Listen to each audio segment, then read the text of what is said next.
Hello all, கத்திரிக்காய் வச்சு ஒரு சூப்பரான துவையல் ரெடி பண்ணலாமா? வாங்க. அதுக்கு தேவையான பொருட்கள்: ஒரு பேனில் தேவையான ஆயில் ஊற்றிக்கோங்க. 1 டேபிள் ஸ்பூன் மல்லி, 1 டேபிள் ஸ்பூன் சீரகம், 6 வரமிளகாய், 1 டேபிள் ஸ்பூன் கடலைப்பருப்பு, 1 டேபிள் ஸ்பூன் உளுத்தம்பருப்பு. இதை நல்லா பொன்னிறமாக வறுத்து மிக்ஸி ஜாரில் அரைச்சி வச்சுக்கோங்க. ஒரு பெரிய கத்திரிக்காவை குட்டி குட்டியாக நறுக்கி நல்லா வதக்கிக்கோங்க. தேவையான உப்பு போட்டுக்கிறேன்.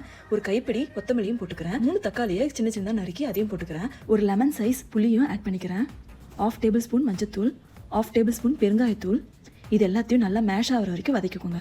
ஆல்ரெடி அரைச்ச பொடியிலேயே இதையும் நல்லா ஆற விட்டு பல்ஸ் மோடில் அரைச்சி எடுத்துக்கோங்க. இப்போ இந்த துவையில நல்லா தாளிச்சிக்கலாம். எப்படின்னு பார்க்கலாமா? வாங்க. ஒரு வானலில் தேவையான எண்ணெய் ஊற்றிக்கோங்க. 1/2 டேபிள் ஸ்பூன் கடுகு பருப்பு, 1/2 டேபிள் ஸ்பூன் சீரகம், 2 வரமிளகாவை கிள்ளி போட்டுக்கோங்க.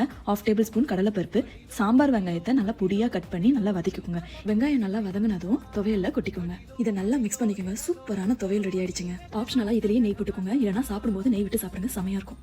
நீங்களும் இந்த கத்திரிக்காய் துவையலை ட்ரை பண்ணி எனக்கு கமெண்ட் பண்ணுங்க. தேங்க்ஸ் ஃபார் வாட்சிங். Subscribe my channel.